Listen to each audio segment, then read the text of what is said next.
نیکی کا حکم دینا اور برائیوں سے روکنا۔ معاشرے کے اندر برائیاں پھیلتی چلی جاتی ہیں اگر لوگوں کو اس سے روکا نہ جائے۔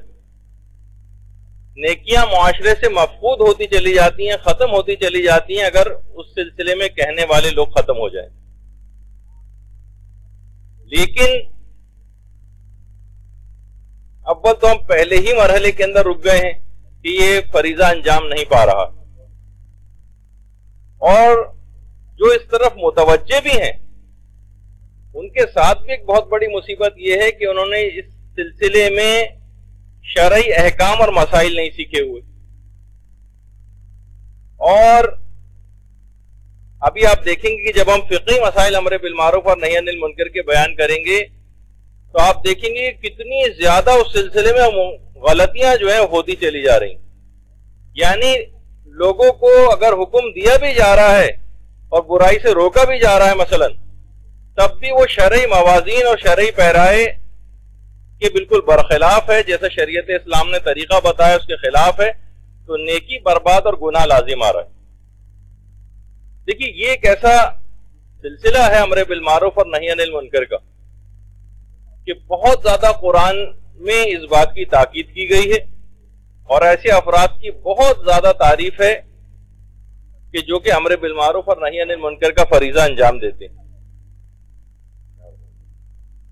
تو بہت زیادہ ان لوگوں کی تعریف کی گئی ہے کہ جو امر بالمعروف اور نہی عن المنکر کا فریضہ انجام دیتے ہیں۔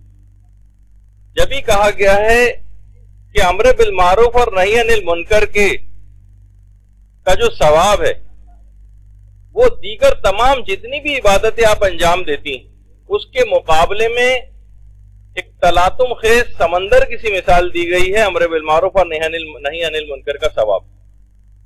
مثلا روایتوں میں تو یہاں تک آیا ہے کہ مثلا اگر کوئی کسی دریا کے پاس جا کر تھوک دے تو جتنی تمام عبادتیں ہیں ان سب کا ثواب جمع کر کے وہ لعاب دہن کا پانی اتنا معمولی سا اس کے برابر ثواب ہے، اور امر بالمعروف کا ثواب ایک تلاطم خیز سمندر کا سا ہے۔ معذاللہ ان عبادات کی کوئی ان کو کم نہیں کیا جا رہا ہے، لیکن اہمیت بتانے کے لیے کہ ان تمام عبادات پر بھی لوگ عمل کب کریں گے؟ جب یہ والا فریضہ انجام پا جائے گا، تب یہی وجہ ہے کہ اس کی فضیلت جو ہے وہ بہت زیادہ ہے۔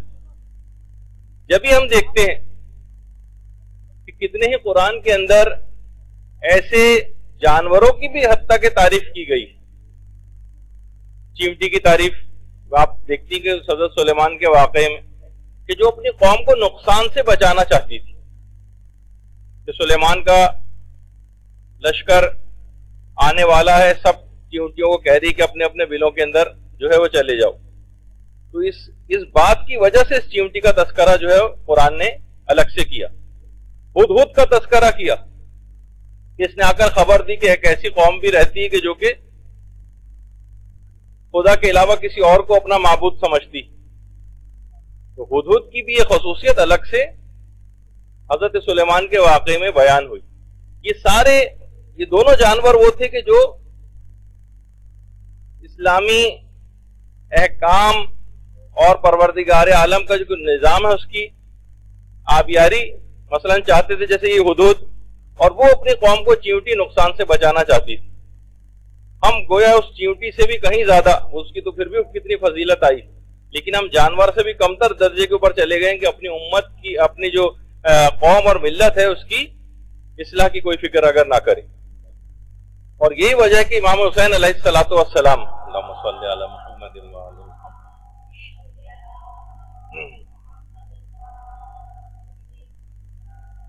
کہ جب نکلے تھے 28 رجب کو، اور آپ دیکھ لیے کہ آپ وہی تاریخوں کے اندر یہ جو ہے درس واقع ہو رہا ہے کہ جب امام حسین علیہ الصلوۃ والسلام نکلے ہیں مدینے سے تو یہ کہہ کر ہی نکلے، باقاعدہ ڈاکومنٹ ہے جو اپنے بھائی محمد حنفیہ کو جو اپنا وصیت نامہ دے کے گئے تھے، اس میں یہی بات کہہ کے گئے تھے کہ میں اپنے جد رسول اللہ کی امت کی اصلاح کے لیے نکل رہا ہوں، اور اريد ان امر بالمعروف وانهى عن المنکر، میرا ارادہ ہے کہ میں امر بالمعروف کروں اور نہی عن المنکر کروں، واسیر بسیرت جدی و ابی، اور اپنے باپ اور اپنے نانا پیغمبر اسلام کی سیرت پر چلوں۔ یعنی امام حسین اپنے کربلا کے لیے نکلنے کا جو مقصد بتا کے گئے وہ یہی امر بالمعروف اور نہی عن المنکر. تو اسی طریقے سے امیر المومنین علیہ الصلوۃ والسلام نے بھی بات کہی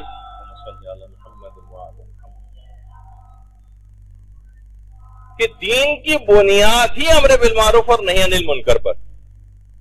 دین کی عمارت منہدم ہو جائے گی اگر اس فریضے کو انجام نہیں دیا جائے گا.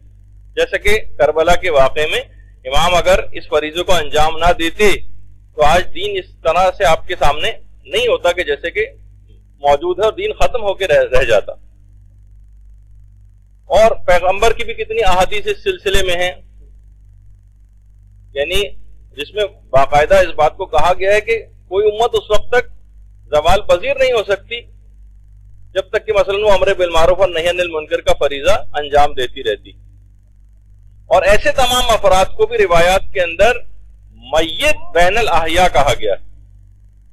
یہ چلتے پھرتے زندہ لاشیں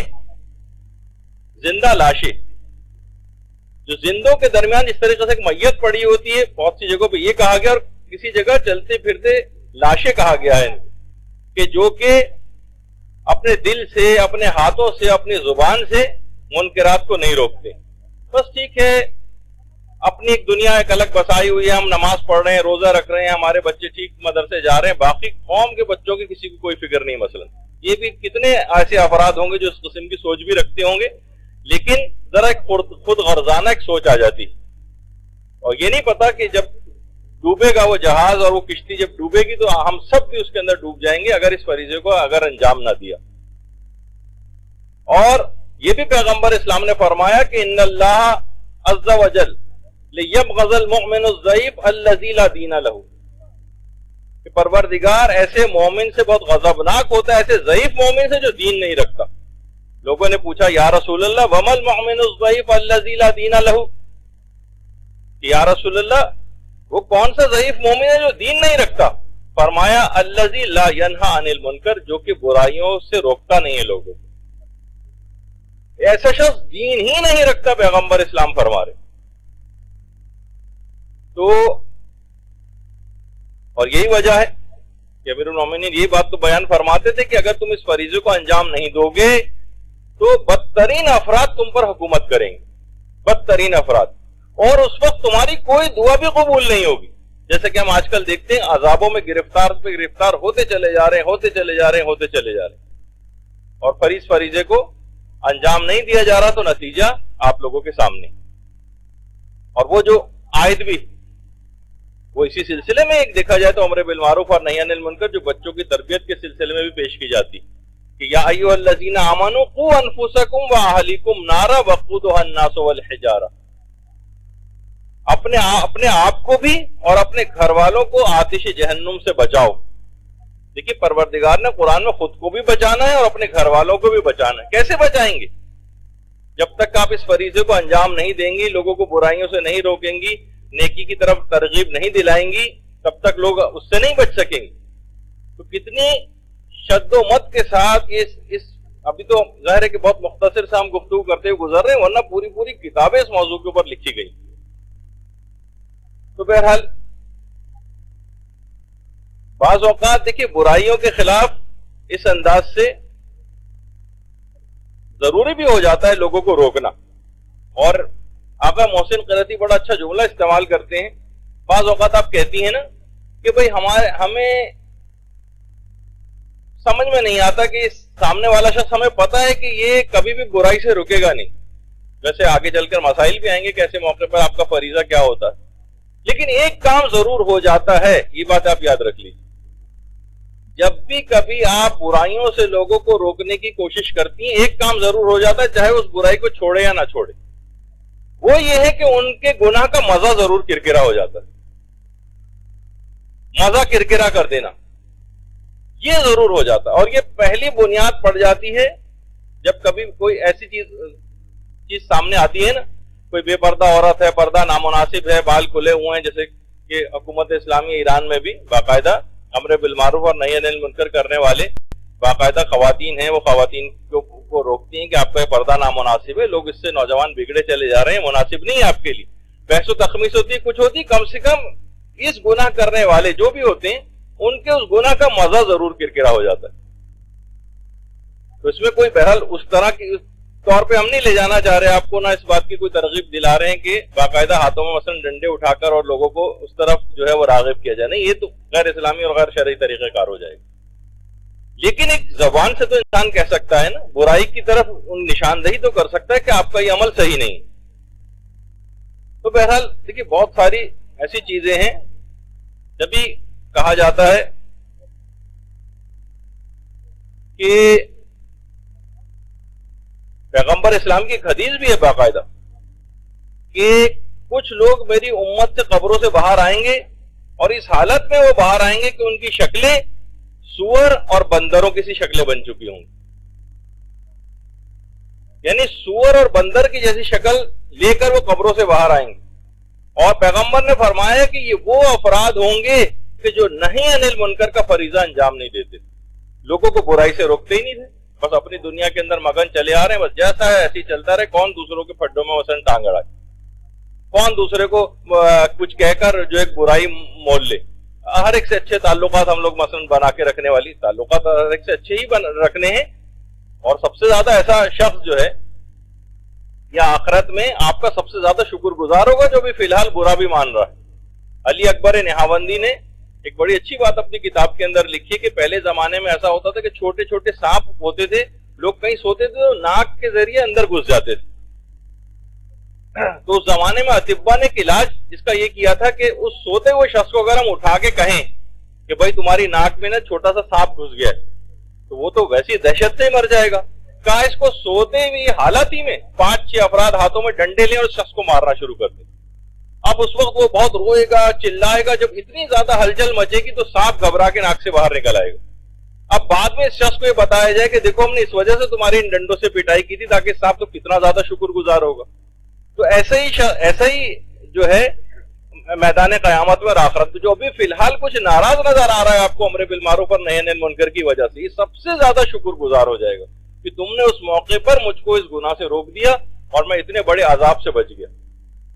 تو دیکھیے یہ سب چیزیں ایسی ہیں کہ, اور کتنی روایات ایسی بھی ہیں کہ ایسے تمام افراد کے جو برائیاں اپنی آنکھوں سے ہوتے دیکھتے ہیں اور نہیں روکتے, ان کی ہونٹ میدان قیامت میں آگ کی بنی ہوئی قینچیوں سے کاٹے جائیں گے. یہ جو سلے ہوئے ہونٹ تھے اس دنیا میں اس بات کے بہت زیادہ سزاوار ہیں کہ ان کی آگ کی بنی ہوئی قینچیوں سے کاٹے جائیں. ان کی اپنی زبان نہیں ہلاتے تھے, یہ ناگواری کا اظہار نہیں کرتے تھے, گناہ معاشرے میں بڑھتے جا رہے ہیں اور یہ بالکل غیر جانبدار ہو کر اچھے بن کر معاشرے سے جو ہے وہ کٹے ہوئے ہیں اور اس سلسلے میں کوئی اقدام کرتے ہی نظر نہیں آ رہے.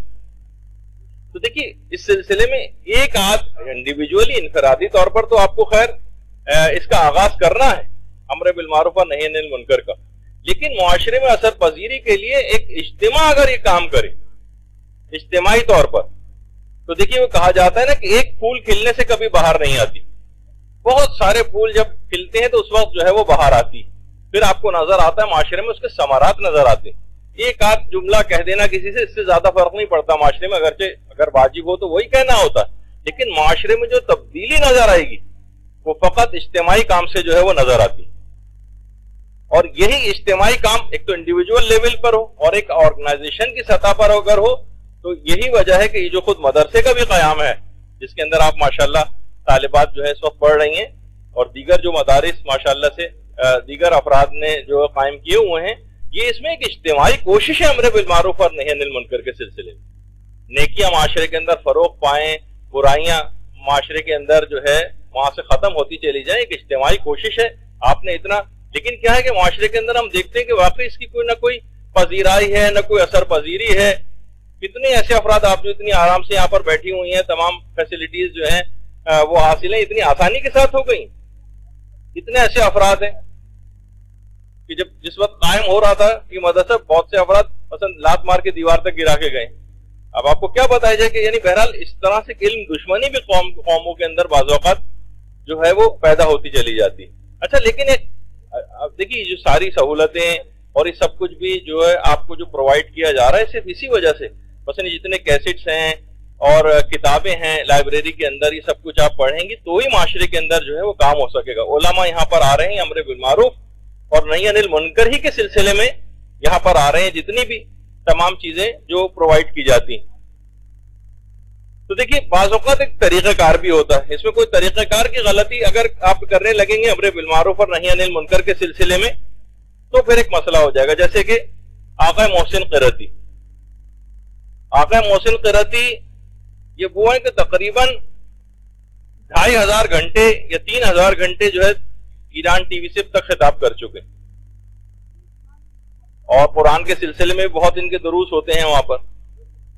یہ خود فرماتے ہیں کہ ایک دفعہ مجھے ٹی وی پر خطاب کر رہا تھا اور کفن کے مسائل بیان کر رہے تھے، کفن کے احکام۔ اب انہوں نے کہا کہ دیکھا جائے امر بالمعروف اور نہی عن المنکر میں ہر چیز ہی بیان کرنا ہوتی۔ انہوں نے کہا کہ اگر میں یہ کرتا کہ میں جیسے ہی پروگرام کا آغاز ہوتا اور یہ کہتا کہ آج میری گفتگو کا عنوان ہے کفن کے احکام، تو ہزاروں لاکھوں لوگ فوراً یا تو چینل بدل لیتے، سوئچ آف کر لیتے۔ اب کیا کیا؟ کہا کہ ایک ترکیب اس سلسلے میں لڑائی۔ آقا محسن قرتی فرماتے ہیں میں نے یہاں سے ابتدا کی کہ لباسوں کے احکام،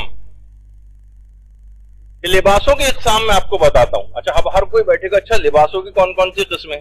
کہا کہ جی ہاں، جس طرح سے ایک دلہن کا لباس ہوتا ہے، جس طریقے سے حاجیوں کا ایک لباس ہوتا ہے جس کو احرام کہا جاتا ہے، اور جس طرح سے فوجیوں کا ایک لباس ہوتا ہے ان کی خاص وردی، اور جس طرح سے علماء کا ایک لباس ہوتا ہے ابا قبا اور مثلا امامہ، اور جس طرح سے مثلا اسکول کے بچوں کا لباس ہوتا ہے ایک خاص یونیفارم، اسی طریقے سے ایک لباس ہوتا ہے مردے کا لباس جسے کفن کہا جاتا ہے۔ وہاں سے بیان کرتے ہوئے لائے خوبصورتی سے ان کے بھی تھوڑے تھوڑے سے احکام بیان کیے، اور پھر یہاں تک آ گئے یہاں تک کہ آدمی سننے کے لیے آمادہ ہو گیا۔ انہوں نے فرمایا کہ اگر میں یہ کرتا کہ شروع ہی میں یہ کہہ دیتا کہ آج میری گفتگو کا عنوان ہے کفن کے احکام، تو لاکھوں لوگ جو ہے اپنا ٹی وی یا تو بند کر لیتے یا چینل کو تبدیل کر لیتے۔ تو خاص دیکھیے یہ سب چیزیں ابھی بھی جو آپ کے سامنے یہ سب چیزیں میں زبانی نہیں بیان کر سکتا تھا، لیکن یہ کیوں آپ کو مثلا اور وہاں کی دلہنوں کے لباس کی تصویر بھی دکھائی اور مثلا بچوں کا یونیفارم بھی دکھایا، اور یہ سب چیزیں دکھانے کا مقصد کیا تھا؟ تاکہ آپ کے اندر بھی ایک دلچسپی پیدا ہو جائے اس سلسلے میں سننے کے لیے۔ امر بالمعروف اور نہی عن المنکر کا فریضہ بآحسن و خوبی ادا ہو جائے کہ آپ کی طبیعتیں بھی مائل ہو جائیں اس کو سننے کے لیے۔ بس اس بات اس کے کہ بس ایک اس طرح ایک لٹ مارا جاتا ہے اور ایک بلنٹ طریقے سے اور بالکل اس طرح سے بات کرنا کہ دوسرے کو بری بھی لگے، یہ طریقہ کار بالکل غلط ہے امر بالمعروف اور نہی عن المنکر کے سلسلے میں۔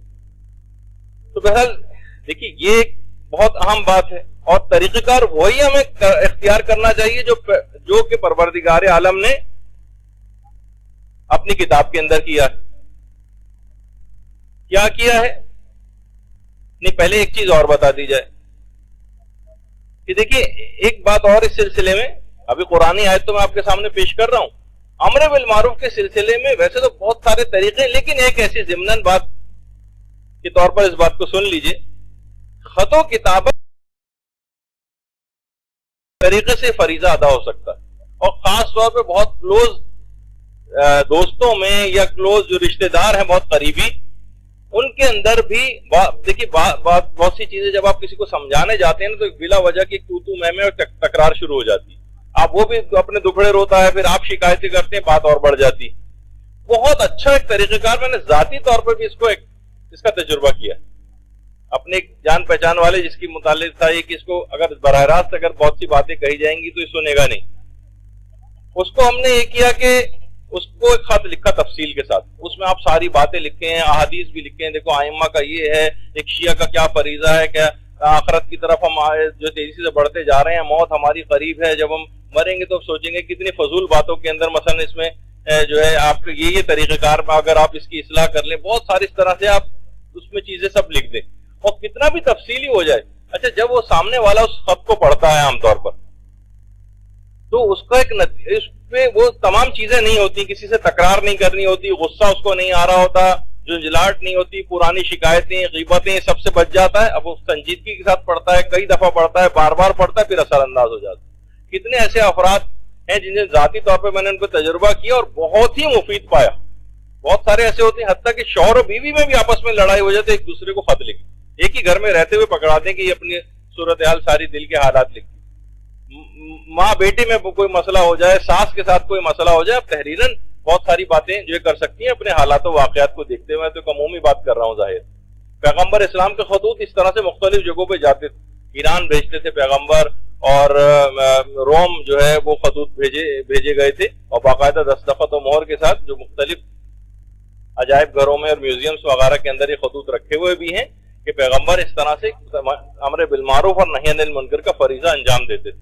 جیسے گورباچوف کو امام خمینی نے دعوت اسلام دی تھی اور خط ہی لکھا تھا، ورنہ تو براہ راست بھی ہو سکتی تھی، کسی مترجم کے تحت بھی بات ہو سکتی تھی، کسی کوئی ٹرانسلیٹر رکھ کے بھی بات کی جا سکتی تھی، کوئی آدمی بھیجے بھی گیا تو جواد عاملی گئے تھے خط لے کر، لیکن بہرحال وہ خط دیا تھا، اور اس کے بعد وہ کتنا پوری دنیا کے اندر اس کے مندرجات اور اس کو ایک خاص امپورٹنس جو ہے وہاں پر دی گئی، اور اس کے بعد جو امام خمینی نے کہا تھا وہی ہوا کہ کمیونزم کو کسی میوزیم میں اور عجائب گھر کے اندر رکھنا پڑے گا۔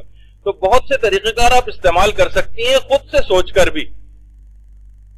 تو اچھا، پروردگار عالم نے جو قرآن میں طریقہ اختیار کیا وہی اگر آپ بھی کر لیں کہ انتہائی ایسے طریقہ کار سے، جیسے آپ جیسے قرآن میں طریقہ کار ہے نا، جیسے روزے فرض کیے گئے، دیکھا جائے تو کتنی مشکل بات، 30 دن تک یہ کہا جا رہا ہے کہ بھوکے پیاسے رہو، مثلا صبح سے لے کر شام تک بھوکے پیاسے رہنا، تو پروردگار عالم نے اس میں وہی طریقہ کار اختیار کیا جس طریقے سے کوئی نرس یا ڈاکٹر جب بچے کو کوئی انجیکشن لگاتا ہے، بچے کو انجیکشن لگاتا ہے تو کیا کہتا ہے؟ دیکھو میرے پیارے بیٹے، ارے بہت اچھا بچہ ہے یہ، دیکھو کہ انجیکشن لگوا لیتا ہے مثلا۔ اسی طرح سے اس آیت کے اندر بھی ہے، یا ایھا الذین آمنوا، اے میرے پیارے بندو، مثلا اے ایمان لانے والو، یہاں سے یعنی اس کی بات شروع کی گئی، ورنہ ڈائریکٹ بھی یہاں سے بھی شروع ہو سکتا تھا کتب علیکم الصیام۔ اچھا، جب راضی کر لیا، رام کر لیا، اس کے بعد جس طریقے سے انجیکشن لگایا جاتا ہے نا، جیسے بچے کو انجیکشن لگایا، انجیکشن لگ گیا، اور اسی طرح پروردگار نے بھی انجیکشن یہاں لگا دیا، کتب علیکم الصیام، تم پر روزے فرض کر دیے گئے۔ اچھا، یہ بھی ہوتا ہے، بچے کو یہ بھی کہا جاتا ہے کہ دیکھو تم سے پہلے بھی اور بچے بھی انجیکشن لگواتے ہیں، کسی کو کچھ نہیں ہوتا۔ اسی طرح یہاں پہ بھی کہا کما کتب علی الذین من قبلکم، جس طرح سے تم سے پہلے والی امتوں پہ روزے فرض کیے گئے۔ دیکھو تم پہ خالی فرض نہیں کیے، تم سے پہلی والی امتوں پہ بھی فرض کیے گئے۔ جیسے ڈاکٹر اس سے کہتا ہے بچے سے کہ دیکھو پہلے بھی لوگ لگواتے رہے، ان کو بھی کچھ نہیں ہوتا، کتنے اور بچے ہیں جو لگواتے ہیں۔ تو وہی طریقہ کار ایک نرمی کے ساتھ جو ہے وہ پروردگار نے بھی اختیار کیا۔ ایاما معدودات، دیکھو زیادہ نہیں بات ہے، صرف 2 انجیکشن تو لگیں گے خالی، تو اسی طرح کہا کہ گنتی کے چند دن ہی تم کو پورے کرنا ہے مثلا۔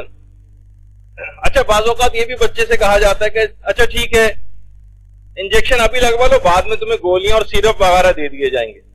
تو اسی طریقے سے وہ بھی کہا کہ اگر تم مریض ہو یا حالت سفر میں تو بعد میں مثلا اپنے جو ہے دنوں کو گنتی کو پورا کر لینا۔ تو یعنی بہت ساری اس طرح کی چیزیں کہی گئی کہ تاکہ ہمت دلائی جا سکے۔ تو بہرحال ایسا کوئی طریقہ کار کہ بالکل ایک سخت روی والا وہ اختیار کرنا جو ہے وہ مناسب نہیں ہے اس سلسلے۔ تو یہ دماغ میں خاص طور پر یہ بات جو ہے وہ رکھنی چاہیے۔ تو دیکھیے، وہی میں نے کہا کہ اگر اس میں جتنا بھی آپ اچھا انداز اختیار کریں گی، جتنا بھی اچھا، جیسے خود آقا محسن قرتی جن کی ابھی آپ نے بات سنی، وہ فرماتے ہیں ایک دفعہ میں ایک شہید کے گھر گیا، وہ اس کا باپ جو تھا، اس کے 3 بیٹے جو ہے وہ شہید ہو چکے تھے جنگ میں، اور بوڑھا باپ تھا۔ تو وہاں پہ تہخانہ ہوتا ہے، وہاں پہ وہ وضو وغیرہ کرانے کے لیے مجھے تہخانے میں لے گئے بیسمنٹ میں۔ تو وہ بوڑھا شخص سیڑھیاں اترتا ہوا نیچے آیا اور مجھے آ کر تولیہ دیا۔ تو کہہ رہے میں نے اس وقت ایک حدیث بیان کی کہ اگر کوئی شخص وضو کا پانی خشک نہ کرے تو اسے 30 نیکیاں ملتی، جو آپ نے ابھی وضو کی گفتگو میں بھی سنی تھی۔ تو اس بوڑھے شخص نے کہا کہ آغا کیا کوئی ایسی حدیث بھی ہے کہ جس میں یہ اس بات کا ذکر ہو کہ اگر کوئی بوڑھا شخص جو کہ 3 شہیدوں کا باپ ہو اور اتنی ساری سیڑھیاں اتر کر تولیہ لے کر آئے تو اس کا دل نہ توڑنا؟ کیا اس پہ کوئی حدیث ہے؟ آقا محسن قراتی کہتے ہیں کہ اس وقت مجھے ایک دم سے خیال آیا کہ میں نے یہ موقع نہیں تھا یہ والی حدیث سنانے کا، یہ امر بالمعروف اور نہی عن المنکر کا یہ والا موقع نہیں تھا، وہ لے کر آیا تھا تو مجھے اس کا احترام کر لینا چاہیے تھا اور لے لینی چاہیے تھی چیز. اب ہر موقع پر ہمیں یہ دیکھنا پڑے گا کہ اس موقع پر مناسب ہے بھی یا نہیں ہے اس چیز کو جو ہے کرنا یا اس اقدام کو کرنا. جیسے کہ ہم روایتوں کے اندر پڑھتے بھی ہیں کہ ہمیں حالات کی رعایت کرنی چاہیے. اس کو تھوڑی سی چیز سیکھنی پڑے گی آپ کو. ہر جگہ بہت ساری چیزیں کہ بس آپ نے کوئی بھی چیز جو بھی یہاں سے حاصل کی آپ نے دیکھا نہ موقع دیکھا نہ محل دیکھا اور بس ہر جگہ جا کے اس طرح سے بیان کر دی تو ایک دم سے لوگ خلاف ہو جاتے ہیں, آپ کی بات سننے کو انکار کر دیتے ہیں. مجالس بھی خواتین بناتی ہیں تو پوری اس طرح سے بناتی ہیں کہ شروع سے آخر تک مثلا صرف اور صرف ایک ہی بات جو موضوع سوچ کر آئی ہیں نہ, یعنی لوگوں کی رعایت کرنی چاہیے. لوگوں کو کیا بات سمجھ آ رہی ہے, ان کی دلچسپی کیا ہے, تھوڑی سی وہ بھی چیز ڈالنی چاہیے. جیسے کہ امیر المومنین علیہ الصلوۃ والسلام کے ایک صحابی تھے, ان کو سانپ نے ڈس لیا. ان امیر المومنین نے فرمایا کہ تم کو پتا ہے کہ تم کو سانپ نے کیوں ڈسا؟ اس نے کہا نہیں مولا مجھے تو نہیں پتا. کہا تم نے ایک ظالم کے سامنے میری وجہ سے میرے غلام قمبر کا احترام کیا تھا. اسے غصہ آ گیا کہ علی کے غلام کا اتنا زیادہ تم نے احترام کیا کہ اس کے احترام میں کھڑے ہو گئے. تو تم نے کہا کہ میں کیوں اس کے احترام میں نہ اٹھوں جس کے لیے فرشتے بھی جس کے احترام میں اپنے پروں کو بچھاتے ہیں. قمبر کے لیے تم نے یہ بات کہی. اتنی تعریفیں سننے کے بعد اس ظالم شخص کا دل قمبر کے لیے کینے اور حسد سے بھر گیا اور اس نے قمبر کو اذیت پہنچائی. تمہاری اس وقت ناشناسی کی سزا یہ کہ تم کو سانپ نے ڈسا. تمہیں اتنی تعریف کرنی نہیں چاہیے تھی اس کی ظالم کے سامنے, یہ موقع نہیں ہے. دیکھیے بہت ساری چیزیں ایسی ہیں کہ جو آہستہ آہستہ آپ کو سیکھنی پڑیں گی. مصلحت شناسی سیکھیے, پہلے تو علم حاصل کرنا ہے, پھر خود بخود یہ چیزیں بھی سیکھنی ہے. علماء کے حالات پڑھیے, واقعات پڑھیے, ائمہ کی سیرت پڑھیے, ائمہ کے اصحاب کی سیرت پڑھیے, کب بولتے تھے کب خاموش رہتے تھے. یہ خود آپ کی کثرت مطالعہ سے جب کتابیں آپ پڑھیں گی تو اس وقت یہ چیز آپ کو کلیئر ہوگی کہ کب آپ کو چیز کہنی چاہیے اور کب نہیں کہنی چاہیے, انداز کون سا اختیار کرنا چاہیے. تمہارے اس وقت ناشناسی کی سزا ہے. تم نے مصلحت کو نہیں سمجھا اور قمبر کی اتنی زیادہ اکرام کر دیا اس ظالم کے لیے, اس ظالم کے سامنے, اور وہ اس نے قمبر کو تکلیف پہنچائی. اس وجہ سے تم کو سانپ نے ڈسا. تو دیکھیے یہی وجہ ہے کہ ہم بہت سارے ایسے بھی دیکھتے ہیں, بہت سارے مومنین جو اچھے اچھے عہدوں کے اوپر فائز ہو جاتے ہیں, بڑے بڑے عہدوں پر. تو لوگ اس طرح سے ان کا ہر ایک جگہ انٹروڈکشن کراتے ہیں. کسی بھی جگہ پسند گئے جلوس میں کوئی اعلیٰ عہدے کے اوپر پہنچ گیا کوئی مومن, وہاں سب لوگ جا رہے ہیں اس سے ہاتھ ملا رہے ہیں, وہ اپنے اور جو محکمے کے افراد ہیں ان کے سامنے شرمندہ سا ہو جاتا ہے. بہت سے لوگ نہیں خیال کر رہے ہوتے, علل اعلان بہت ساری باتیں اس طرح کی کر رہے ہوتے ہیں جو کہ انتہائی نامناسب ہوتی ہیں. مصلحت شناسی, کب خاموش رہنا ہے کب نہیں رہنا ہے, کب اپنے عقیدے کا اظہار کرنا ہے کب نہیں کرنا ہے, یہ دیکھنا پڑے گا آپ. اچھا, عمل سے تبلیغ کرنا ہوتی, عمل سے وہ جو آپ سنتی ہے نا کہ امام خمینی جب پیرس ضلع وطن تھے تو اسی وقت وہاں پر جو فرانس میں میڈیا سے جب باقاعدہ گفتگو ہو رہی تھی اور اخباری نمائندے موجود تھے تو اسی وقت جیسے ہی ابھی سمجھے 15-20 منٹ ہی گفتگو کو ہوئے تھے, امام خمینی نے اپنے بیٹے احمد خمینی سے پوچھا کہ احمد اس وقت کیا نماز کا وقت ہو گیا؟ انہوں نے گھڑی دیکھ کے بتایا کہ ہاں بابا جان نماز کا تو وقت ہو گیا. بس اسی وقت کھڑے ہو گئے. پھر اخباری صحافی بھی حیران. تو لوگوں نے کہا کہ جب یہ نماز کا وقت آ جاتا ہے تو اسی طریقے سے اللہ سے راز و نیاز میں مصروف ہو جاتے ہیں, پھر کسی دنیاوی طرف مشغول نہیں ہوتے. جیسے پیغمبر اسلام کی اپنی سیرت تھی نا کہ پیغمبر کی ازواج کہتی تھی اللہم صلی علی محمد و آل محمد,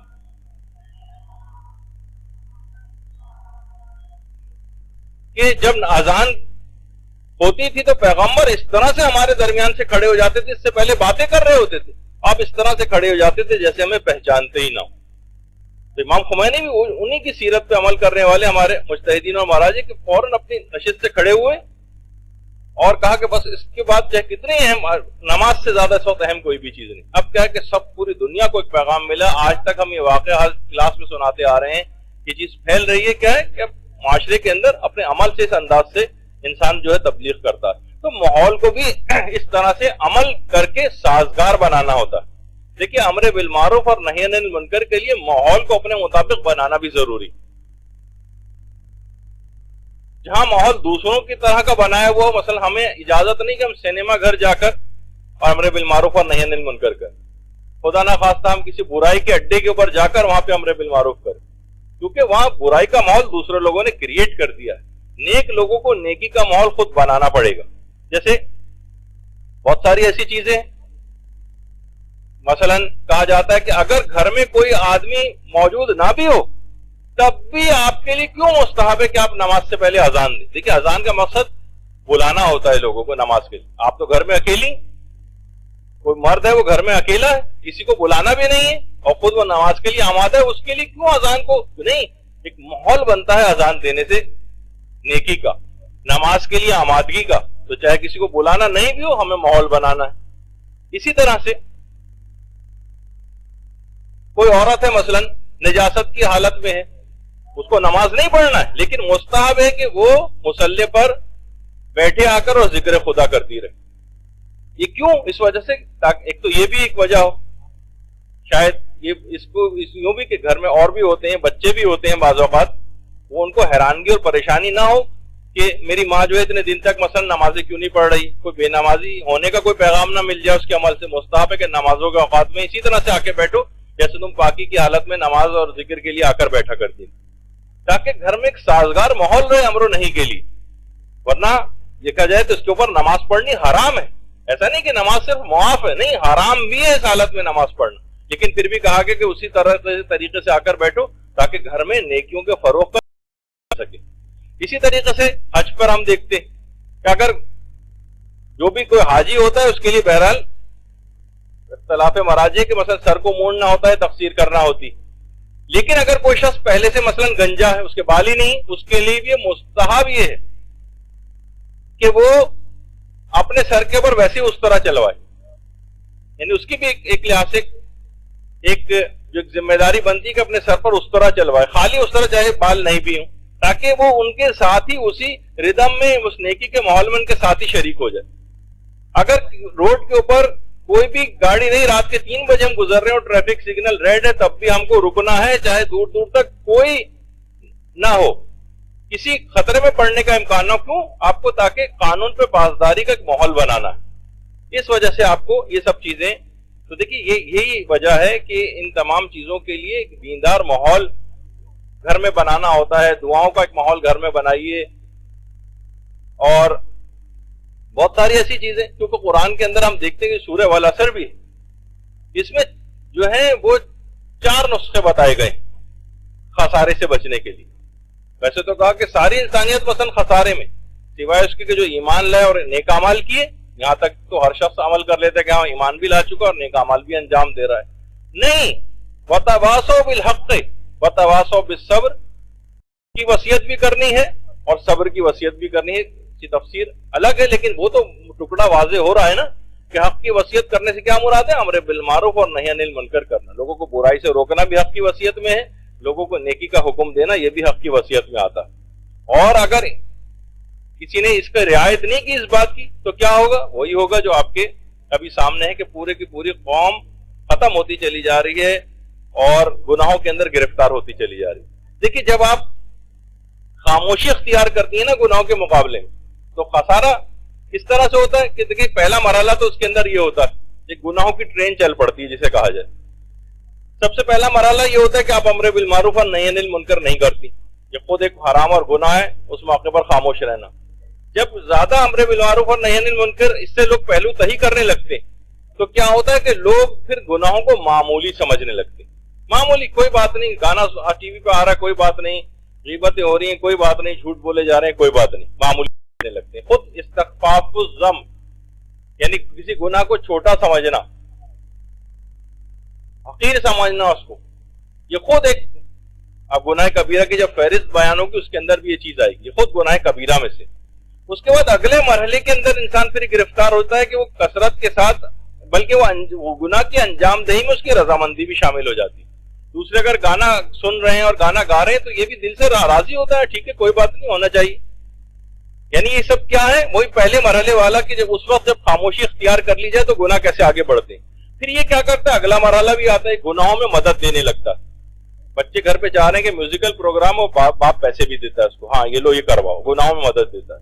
خود بھی مرتکب گناہ ہوتا ہے، ان محفلوں میں مثلا آ کر بیٹھنا شروع کر دیتا ہے، ایک اسٹیپ اور آگے بڑھ جاتا ہے، گناہوں پر اصرار کرنے لگتا ہے، ایک گناہ کے بعد دوبارہ گناہ اور تیسرا گناہ اور چوتھا گناہ، اور اسی گناہ کو بار بار کرنا، گناہوں کا عادی ہوتا چلا جاتا ہے. اس سے بھی ایک آگے بڑھ کر ایک مسئلہ آتا ہے، پھر ان گناہوں میں لذت محسوس کرنے لگتا ہے، اور ایسے عجیب و غریب بہت سی چیزوں میں چلا جاتا ہے کہ انسان ایسی شکلیں بناتا ہے اپنے آپ کو تکلیفوں مصیبتوں میں. گناہوں کے جو بہت زیادہ یہ اس مرحلے پر جو آپ کے سامنے ہے، اتنی آسانی سے نہیں پہنچ گئے کہ بس کہ کوئی بیٹھا ہوا تھا گھر میں اور جا کے اس نے اپنا ایسا حلیہ بنا لیا. نہیں، ان کو یہ ان تمام خطرناک مرحلوں سے پہلے گزر چکے ہیں، جو بھی میں آپ کے سامنے اس کی مذمت کوئی پہلے سے بیان کرتا وہ چیز ہوتا تو یہ نوبت ان کی یہاں تک نہ پہنچتی.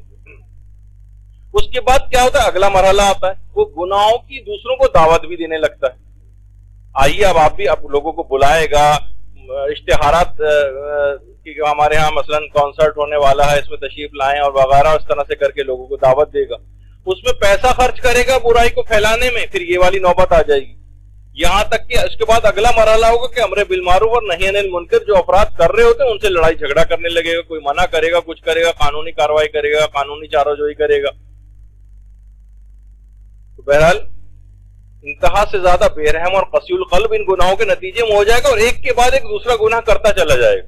اس کا دماغ بھی پھر بالکل ویسے ہی بن جائے گا جیسے کہ اکثر ہم دیکھتے ہیں قبروں پر کتبے کے بجائے انہوں باقاعدہ موبائل فون، اور اس کے اتنے عادی ہوں گے قبر کے اوپر بھی مثلا اسی کی شکل کا موبائل فون جو ہے وہ قبر کے اوپر جو ہے وہ، یعنی بہت ساری ایسی چیزیں کہ انسان کا وہ مزاج جو ہے وہ بن جاتا ہے.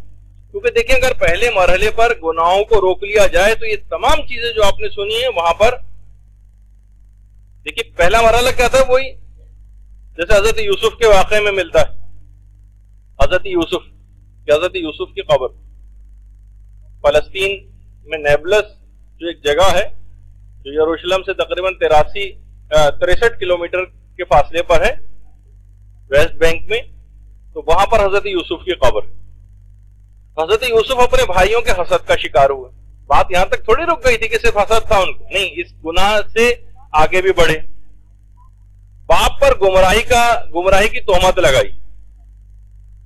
بات یہیں تک نہیں رکی، اپنے بھائی کو اغوا بھی کیا. اس کے بعد بھائی کو کنویں میں بھی گرا دیا. پھر اس کے بعد جھوٹ بولا کہ بھائی کو جو ہے وہ بھیڑیا آ کر کھا گیا. پھر یوسف کے اوپر چوری کا الزام بھی لگایا. تو آپ نے دیکھا کہ تیز رفتاری کے ساتھ ایک جیسے گناہوں کی ٹرین چل پڑی. ایک گناہ سے اگر بہت ابتدائی مرحلے میں ہم گناہوں کو اسی انداز سے روک لیں تو پھر آگے گناہگار کو جانے کا موقع نہیں ملتا کہ ان تمام چیزوں کے جو بھی اپنے مرحلے سنے ان سب سے گزرتا چلا جائے. پہلے مرحلے پر روک دیا جائے تو بہت ساری چیزوں سے اور یعنی چھٹکارا پایا جا سکتا. استاد محسن قراتی نے بڑا اچھا کہا ہے، باقاعدہ اپنا ایک واقعہ بھی لکھا ہے کہ بہت سی چیزیں جو بہت ابتدائی مرحلے میں بہت چھوٹی محسوس ہوتی ہیں لیکن ان کا خطرہ بہت بڑا ہوتا ہے. جیسے انہوں نے کہا کہ ایک دفعہ میں نے ایک سفر پہ درپیش تھا اور ہوائی جہاز بس اس وقت ٹیک آف کرنے ہی والا تھا کہ جہاز کو روک لیا گیا. جہاز کو روک لیا گیا کہ معلوم ہی چلا کسی مسافر نے ایک کاکروچ کو چلتے ہوئے دیکھا جہاز. ہمارے ہاں تو خیر باقاعدہ 2-3 بلیاں بھی قومی ایئر لائن کے جس میں نکل آئی تھی جو کہ دبئی جانے والی تھی. پتہ چلا وہ کھانے کے ساتھ ساتھ جہاں سے وہ کھانا جو ہے آتا ہے جس کچن سے وہاں سے وہ بلیاں لوگوں کو زخمی بھی کر دیا تھا. ابھی چند ہی دن پہلے اخبارات میں جو خبر آئی. تو جہاز کو روکا گیا، جہاز باقاعدہ ٹیکسی کرنے والا تھا سو روکا گیا اور اسپرے لائے گئے، اس کاکروچ کو بہرحال ڈھونڈ کے نکالا گیا اور مارا گیا. تو لوگوں نے پوچھا کہ بھائی کاکروچ سے ایسا کیا فرق پڑ جانا تھا؟ تو لوگوں نے کہا کہ نہیں، کاکروچ جو ہے جو الیکٹرانک کی جہاں پر وہ آلات اور وہ جہاں باریک باریک تار ہوتے ہیں ان کو جا کر کاٹتا ہے اور اس میں کوئی خرابی پیدا کرتا ہے. تو بہت ابتدائی مرحلے میں چاہے جہاز لیٹ ہو جائے کچھ ہو جائے اس کاکروچ کو مارنا ضروری. ایسا نہ ہو کہ اس بہت بڑے خطرے کی طرف جو کہ آگے چل کر آپ گرفتار ہو سکتے. تو بعض اوقات یہی ہمیں بظاہر لگ رہا ہوتا ہے یہ تو چھوٹا سا گناہ، یہ اس میں اگر ہو بھی جائے تو کون سی ایسی بات ہے. نہیں، کاکروچ کی مثال سامنے رکھیں، یہ معمولی بات نہیں. ابتدائی مرحلے میں بہت چھوٹا بھی اگر آپ کو ہو تو اتنی آپ کے اندر صلاحیت ہونی چاہیے اور بصیرت ہونی چاہیے کہ آگے چل کر یہ بات کہاں تک پہنچے گی.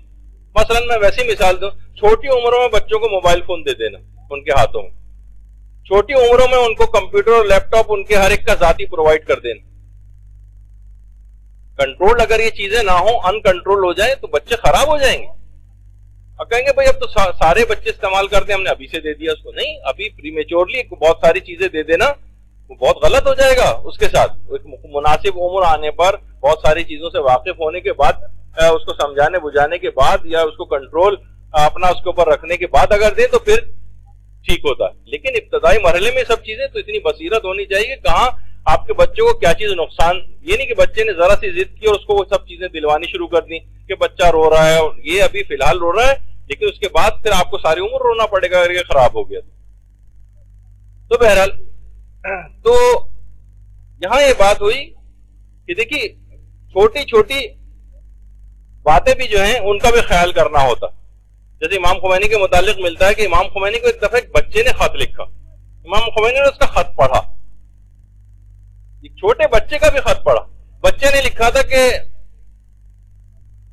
آغا میں آپ کو ایک نصیحت کرنی چاہتا تھا، لیکن میں نے سوچا کہ آپ اتنے بڑے مجتہد ہیں تو میں آپ کو خط میں نہیں لکھ رہا وہ بات. امام خمینی نے اس بچے کا خط پڑھنے کے بعد باقاعدہ جواب دیا اس کو کہ اے میرے بیٹے کاش تم وہ نصیحت مجھے کر دیتے. یعنی ہمیشہ آدمی اصلاح کی کوششوں کا متلاشی رہے. ایسا نہیں ہو کہ ہاں خود اب تو میں مثلا مدرسے میں پڑھنے لگی، اب مجھے کوئی امر بالمعروف اور نہی عن المنکر کرے گا تو آپ اس کی بات نہیں سننے کی، میں تو خود لوگوں کو بتانے والی ہوں مثلا. نہیں، ایسا نہیں ہونا چاہیے. تو نصیحت کہیں سے بھی آپ کو ملے اس کو آپ کو لازمی طور پر سننا ہے، کیونکہ وہ بھی جو ہے وہ امر بالمعروف کے طور پر نصیحت کر رہا ہے. تو چھوٹا بھی اگر کوئی نصیحت کرے تو اس کی بات کو غور سے سنیں. اور یہ بات بھی یاد رکھیں کہ بہرحال اپنی ذات سے امر بالمعروف اور نہی عن المنکر کی ابتدا کرنی. آئینے میں باقاعدہ اپنے آپ کو چیک بھی کریں، باہر نکلنے سے پہلے اپنا حلیہ چیک کریں کہ کہیں پردے کی کوئی مخالفت تو نہیں ہو رہی، کسی بھی جگہ جا رہے ہیں اس جگہ جانا ہمارا مناسب ہے بھی یا نہیں. پہلے اپنی ذات سے امر بالمعروف کی ابتدا کرنی، اپنی ذات سے، اور اس کے بعد پھر اپنے گھر سے ابتدا کرنی. پورے معاشرے کی اصلاح کی فکر کے لیے تو نکل رہے ہیں اور اپنے گھر والوں کے اوپر کوئی توجہ ہی نہیں. مثلا جو اکثر واعظین کے ساتھ ہو جاتا ہے، جو بہت زیادہ کام کرنے کے لیے بینون ملک کا سفر کر رہے ہیں اور شہروں کا سفر کر رہے ہیں اور ادھر بعض اوقات اپنی فیملیاں نظر انداز ہو جاتی. تو تربیت اپنے گھر سے شروع کرنی. جیسے رہبر معظم، یہ چاروں ان کے بیٹے جب چھوٹے چھوٹے تھے اس وقت کی تصویر تھی، لیکن کیا امر بالمعروف کی ابتدا اپنے گھر سے.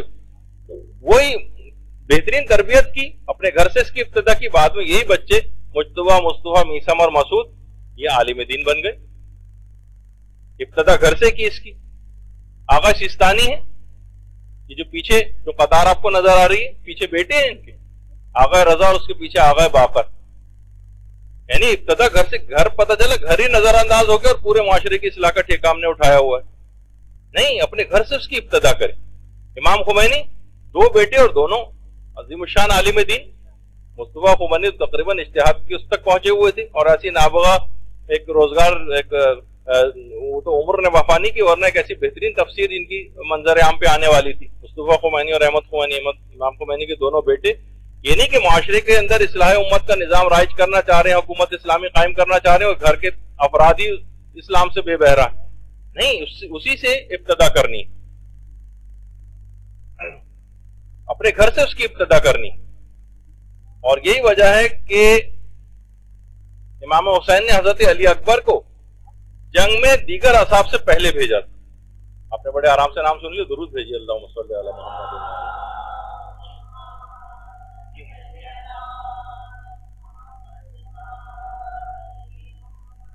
اپنے گھر سے ابتدا کی کہ پہلے علی اکبر کو بھیج رہے تاکہ کوئی یہ نہ سمجھے کہ جو اپنے گھر والوں کو اس طرح سے بچا کے رکھ رہے ہیں.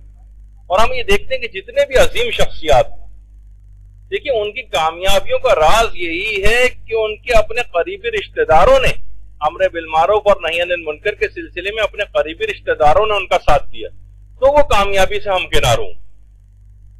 ایسا نہیں ہے کہ گھر والوں سے مخالفت مول لے کے کوئی نہیں، وہی لوگ کامیاب ہمیں زیادہ نظر آتے ہیں جن کے اپنے گھر والے اس سلسلے میں ان کی مدد کرتے ہیں. امام خمینی کی زوجہ خانم خدیجہ ثقفی، جو پچھلی دفعہ پتہ نہیں کس جھونک میں ان کو خانم مصطفیٰ بھی کہہ گیا تھا، خدیجہ ثقفی جو کہ ان کا نام ہے. پوری زندگی کس طرح سے یعنی شانہ بشانہ پورے انقلاب میں امام خمینی کے کس طرح سے ساتھ دیا ہے. گھر میں ہی ہر وقت مثلا لڑائی جھگڑوں کے اندر اگر وہ شخص گرفتار رہے گا اور گھر کا اپنا جو وزارت داخلہ ہے وہ اس سے مثلا نالا رہے گی بیوی کی صورت میں جو ہوتی ہے, تو وہ کس طریقے سے معاملہ جو ہے آگے بڑھ سکے گا. احمدی نژاد کسی بھی جگہ زوجہ ان کی جاتی ہیں, ان کے ساتھ ہوتی ہیں, تو لوگ ایک نمایاں فرق دیکھتے ہیں. نہیں دیکھیے یہ بھی ابھی آگے چل کر گفتگو کی ان کی تصویر میں آپ کو کیوں دکھاتا ہوں. ایک تو یہ بھی وجہ ہے کہ حکومت اسلامی کس طرح سے وہاں پر قائم ہے. نیک لوگوں کی نیک لوگ اپنی تعریفیں خود تو نہیں کریں گے نا, دوسرے لوگوں کو ان کی حوصلہ افزائی کرنی اور تعریف کرنی. معاشرے کے اندر نظر لوگوں کی نیکیاں بتائی جائیں, خود آدمی اپنی نیکیاں تو خود نہیں بتائے گا نا, اس کے لیے مناسب بھی نہیں, ریاکاری وغیرہ کا شکار ہو سکتا ہے. لیکن دوسرے لوگوں کے زبان پہ کس نے پابندی لگائی کہ آپ نیک لوگوں کی نیکیاں مشتہر نہ کریں. تو دیکھیے معاشرے کے اندر بھی ہے کہ نیکیاں ہوتے نظر آنا چاہیے. کتنی ایسی جگہوں کے اوپر آپ نے دیکھا ہوگا کہ مثلا نماز کا وقت آ جائے, بہت سے جو قافلے بھی جا رہے ہوتے ہیں بڑی مشکل سے بسیں رکوائی جاتی ہیں. اگر خاموشی سے بیٹھے رہیں تو نمازیں قضا ہوں گی. اب کچھ لوگوں کو آگے بڑھنا پڑے گا کہ بھائی لوگوں کو تاکہ نیکیاں نظر آئے معاشرے کے اندر. ذرا سا کسی کا 1 روپیہ گر جاتا ہے, 100 روپے گر جاتے ہیں, تو لوگ فوراً اس کے پاس جو ہے آ جاتے ہیں بھاگتے ہو رہے ہیں, یہ دیکھیے آپ کا جو ہے یہ روپیہ گر گیا, یہ 10 روپے آپ کے گر گئے, وہ آگے اٹھا لیتا ہے, شکریہ ادا کرتا ہے. لوگوں کی نمازیں قضا ہوئی جا رہی ہیں, سب کچھ ہے, اس پہ کوئی بھی دوسرے کو وہ نہیں کر رہا ہوتا, امر بالمعروف نہیں کر رہا ہوتا. تو بس تو دیکھیے نیک لوگوں کی تعداد میں جتنا آپ اضافہ کریں گے. ایران میں ہم دیکھتے ہیں شبہ قدر کے جو پروگرامز ہوتے ہیں, کچھ ہوتے ہیں اس میں جسے ہم کہتے ہیں کہ جو ذرا برگر کلاس بھی ہو گئی ہے, جو وہ تک ان پروگرامز کے اندر اس طرح سے شریک ہوتے ہیں, جبکہ ہم دیکھتے ہیں کہ ہمارے یہاں جو یہ والی کلاس ہے وہ تو اس قسم کی کسی پروگرام میں آتی ہی نہیں. تو معاشرے کے اندر وہ چیزیں نظر آنی چاہیے. کوئی درس و تدریس کا ایک پروگرام ہوتا ہے, وہ مشکل لوگوں کھینچ کے لایا جاتا ہے, تو 5-10 لوگ جمع ہو جاتے ہیں. وہاں ایک پروگرام ہوتا ہے تو پورا ہال اور آڈیٹوریم بھر جاتا ہے. اس طرح سے وہاں پہ علماء نے کام کر کے دکھایا, معاشرے کے اندر نیک لوگوں کی نیکیاں اجاگر کی, اپریشیٹ کیا, اس قسم کا ماحول ان کو پرووائڈ کیا. آگے بڑھ کر ہم کی شادیاں تو ہماری 5 اسٹار ہوٹلوں میں ہوتی, لیکن درس کے لیے ذرا سے بھی کوئی اچھی جگہ بھی اگر ہو کہ اسی میں لگا دیا جائے. ایک صاحب جب ابتدائی طور پر پرانا جو ہے ہمارا مدرسہ تھا جو کرائے پہ تھا, تو وہاں پر بہت شدید گرمی, اتنی شدید گرمی اور حبس ہو جاتا تھا. وہاں پہ وینٹیلیشن کا بھی صحیح انتظام نہیں تھا کہ گرمیوں میں 2-4 لڑکیاں بے ہوش بھی ہو جاتی تھیں گرمی. ظاہر حالات ایسے نہیں تھے. کسی صاحب نے کہا کسی سے کہ جو ہے وہ ڈونیشن کے طور پر کہ ہم پیسے جمع کر رہے ہیں تاکہ AC لگا دیں تاکہ یہ حال نہ ہو, جو علم دین حاصل کرنے آئے ان کو تھوڑی تو سہولت مہیا کی جائے. تو وہ صاحب جو خود شاید کروڑ پتی ارب پتی تھے, تو انہوں نے کہا امیزنگ, اب یہ مدرسوں میں یہ اشیاء بھی ہونے لگی کہ AC وغیرہ لگنے لگے ہیں یہاں پر. یعنی اتنے حقارت کا تھا ایک اس چیز کے ساتھ جو ہے وہ سلوک. تو بہرحال یہ دیکھیے قوم کے ساتھ یہ کہ یہ سب چیزیں ہیں اس میں. تو معاشرے کے اندر نیکیاں نظر نہیں آ رہی ہیں, عورتیں باحجاب زیادہ نظر نہیں آ رہی, کیونکہ آپ دیکھتی ہیں جس جگہ بھی زیادہ تر عورتیں باحجاب ہوتی ہیں وہاں کوئی بے پردہ آ بھی جائے تو وہ خود بھی سر پہ کچھ نہ کچھ اوڑھنے کی کوشش کرتی ہے. معاشرے میں جب تعداد زیادہ نظر آئے گی نیک لوگوں کی تو پھر معاشرے میں نیکیاں پھیلیں گی. برحمتك يا أرحم الراحمين وصلى الله على محمد وآله